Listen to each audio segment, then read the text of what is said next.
लो जी लो पहुंच गए हैं। पहला म्यूजियम ये है, इसी के जस्ट ऑपोजिट में दूसरा म्यूजियम है, वहां भी चलेंगे। पहले चलते हैं भाई इसमें, क्योंकि मेरे पीछे जो आप बिल्डिंग देख रहे हो ना, यहाँ पे भाई इंडिया से लाया गया बेशकीमती खजाना रखा हुआ है। अब आप उसे लाया गया कह लो, चुराया गया कह लो, दिया गया कह लो, सब लोगों की अपनी अपनी सोच है। हम देखने आए हैं बस, और हमें कोई कमेंट नहीं करना। और तो और भाई कुछ लोग इसे इंग्लैंड का चोर बाजार भी कहते हैं। तो जी यहाँ पे पूरा का पूरा मैप बना हुआ है, किस फ्लोर पे क्या क्या है, अलग अलग कंट्री वाइज, जैसे कि जापान है, कोरिया है। बट हम चलते हैं भाई सीधा पहले एशिया या फिर इंडिया का सेक्शन। वो लिखा हुआ जी सामने साउथ एशिया। तो जी एंटर करते ही पहले तो 3 तस्वीरें लगी हुई है। एक ये है अकिलीस टावर अमृतसर पंजाब का, फिर दूसरा अपना गोल्डन टेम्पल, ये तो आपने देखा ही होगा, और ये गोल्डन टेम्पल के इंटीरियर की एक फोटो है, देख सकते हो आप, 1818 से 1899।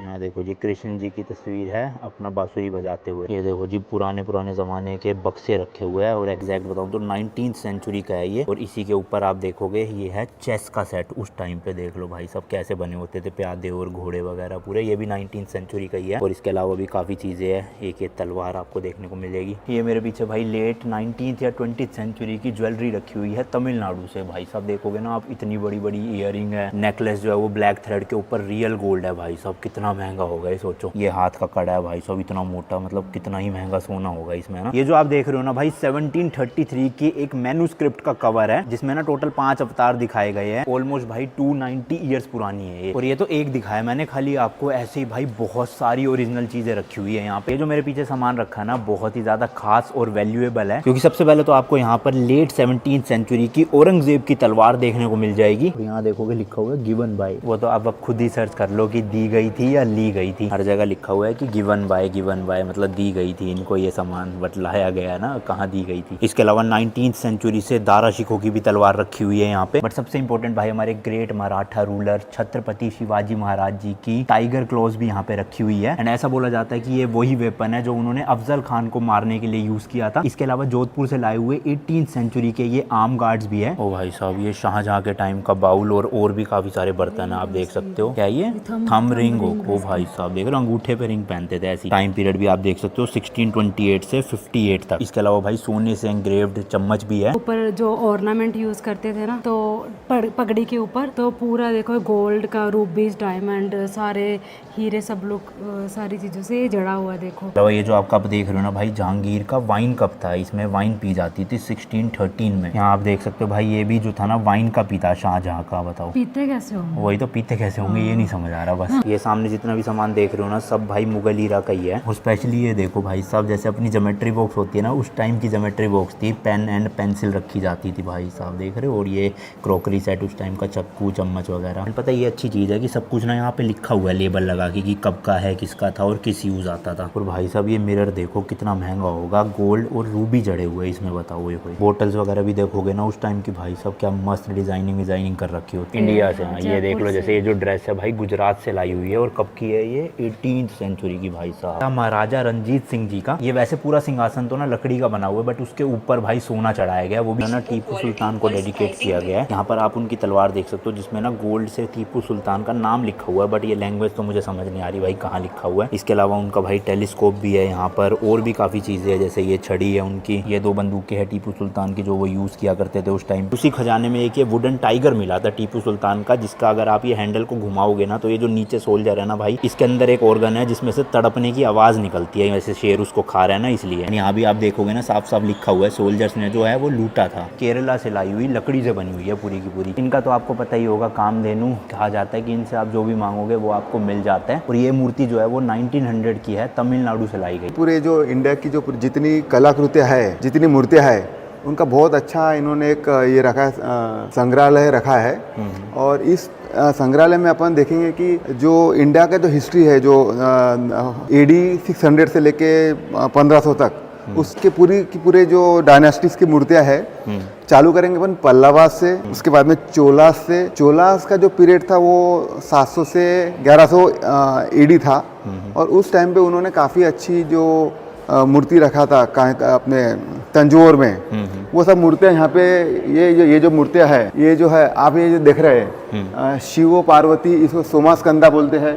ये आपका डांसिंग नटराज है, गणेशा है, और ये जो है ये विष्णु जी है।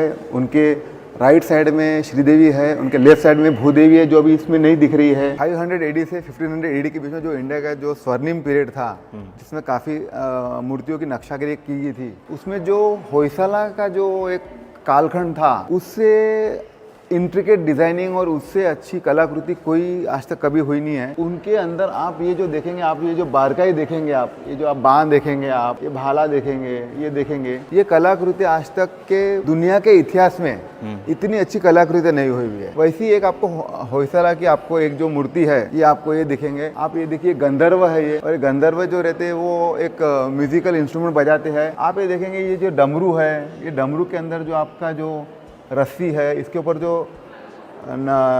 नक्काशी की गई है, हाँ यस यस यस यस, हाँ, और ये जो पूरा दिखेवा है, ये आपको ये भारतीय इतिहास में कहीं मिलेगा नहीं। बट आपको नहीं लगता अगर ये सारी मूर्तियाँ, ये सारी चीज़ें इंडिया को वापस कर दी जाए तो इंडिया भी संभाल के रख सकती है ये सारी चीज़ें, जिस तरह से इन्होंने यहाँ पे रखा हुआ है? सर अभी कैसा है कि इंडिया में अभी प्रोग्रेस हो रहा है, मोदी जी के राज में नए नए म्यूजियम्स बन रहे हैं, तो ऐसा समझ लो कि 100 साल के बाद में ये मूर्तियाँ अपने इंडिया में आने ही वाली है, लेकिन उसके लिए अपने को प्रतीक्षा करना पड़ेगा। आएगी, पक्की बात है। 100% आएंगी, और वो अपने में ताकत है कि आज ये जो देश जो रिसेशन के दौर में गुजर रहा है, आगे जाके अपन भारत इतना समृद्ध देश बनने वाला है कि अपन इन लोगों से सब चीज़ें खरीद लेंगे वाला।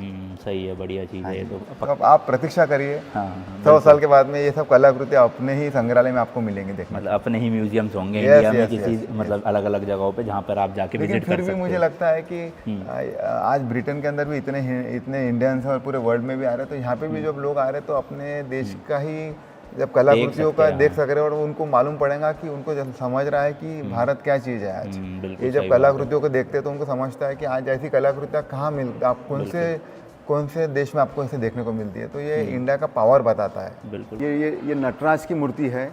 ये नटराज की जो मूर्ति है ये ना काफ़ी पावरफुल मूर्ति है, और इसमें आप देखेंगे कि Nataraj is a creator and destroyer of universe. तो ये जो है ये जो मूर्ति है, ये चोला कालखंड की मूर्ति है। चोला का जो कालखंड था वो तंजौर में था, और वो जो 800 से लेके 1200 का उनका जो स्वर्णिम पीरियड था, उस समय ये मूर्तियों की उसकी ढलाई हुई भी है, और ये कॉपर अलॉय का है। और आज बड़े बड़े वर्ल्ड के म्यूजियम्स के अंदर नटराज की जो मूर्ति है वो सबसे ज़्यादा आकर्षण जो करती है वो ये करती है क्योंकि इनके फेस के ऊपर जो पावर है और इनका जो स्ट्रेंथ है और इनका एक जो मैसेज है वो एक अलग ही अपने को इसमें लेके जाता है। तो ये जो चोला पीरियड था वो 800 से 1200 तक का हाँ जी था। हाँ जी हाँ। ये देखो भाई शिव जी का वाहन नंदी जी, यहाँ पे इनकी भी मूर्ति रखी हुई है इतनी बड़ी, जो कि भाई 1550 से 1650 के बीच की है भाई साहब। एंड इसको कर्नाटका से लाया गया था। ये देखो एक ये सेक्शन है, इसके अंदर भाई साहब तस्वीरें जो है वो इतनी बड़ी बड़ी है। ये देखो ओहो कितनी बड़ी बड़ी पेंटिंग्स लगा रखी है दीवारों पे। भाई डायनासोर का ना स्कल भी रखा हुआ है जो अंदर जाता है यहाँ से।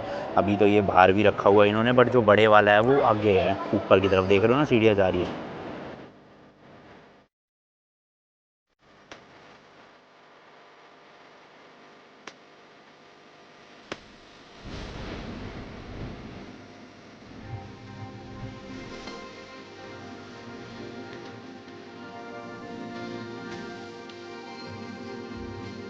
यहाँ पे जाना है भाई हमें, अर्थ ट्रेजरी है ना, तो यहाँ पे अपना कोई नूर मिलेगा।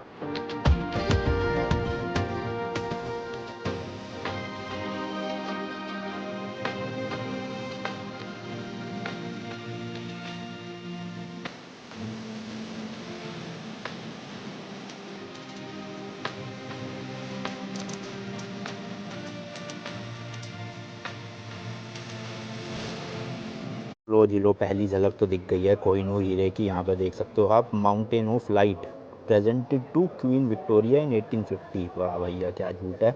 105 कैरेट का है ये वाला जो है ना, और इंडिया लिखा हुआ है। चल मैं भाई ये ओरिजिनल कोहिनूर नहीं है, मैं आपको पहले बता दूं। जो ओरिजिनल कोहिनूर है ना वो टावर ऑफ लंदन में रखा हुआ है। ये वाली जो आप बिल्डिंग देख रहे हो वहाँ पे, उसकी जो फर्स्ट रेप्लिका है ना वो यहाँ पे रखी गई है, लोग ताकि आके देख सके। एक्चुअल में जो टावर ऑफ लंदन है वहाँ पे जाके शूट करना, फोटो लेना भी अलाउड नहीं है, और उसकी टिकट भी है आई गेस 3-4 हज़ार रुपये की। तो मैंने सोचा वहाँ क्या जाना, रेप्लिका ही देख लेते ताकि आपको भी दिखा सके। इसी के साथ में एक और है भाई, Dresden green, largest non green diamond है ये, सबसे बड़ा, और लिखा हुआ है 40.7 कैरेट्स का, जो कि इंडिया या ब्राज़ील कहीं से हो सकता है, बट ये कंफर्म नहीं। इसके अलावा भाई ये भी इंडिया से है, ये भी इंडिया से है, ये साउथ अफ्रीका से, ये साउथ अफ्रीका से, और ये देखो होप है ना जिसका नाम भी, ये भाई फैंसी डार्क ब्लू डायमंड है, और इसे कहते हैं कि ये ना श्रापित डायमंड था, मतलब जिसके पास भी जाता था उसकी लाइफ में बुरा होता था, और ये भी इंडिया से ही है 45.52 कैरेट का।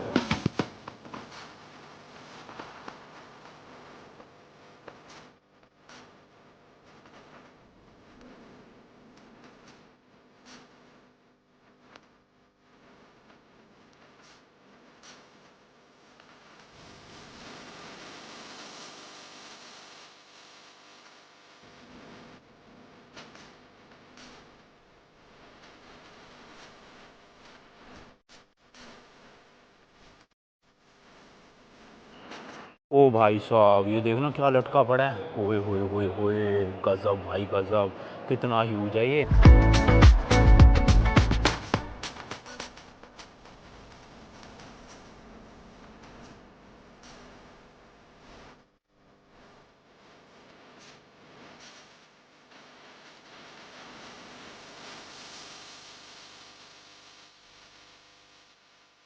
तो जी ये इतनी बड़ी गैलरी है जिसमें बहुत सारे अलग अलग डायमंड्स पत्थर रखे हुए हैं। अरे नहीं ये तो मोल्ड है भाई कोहिनूर का, ये देखो।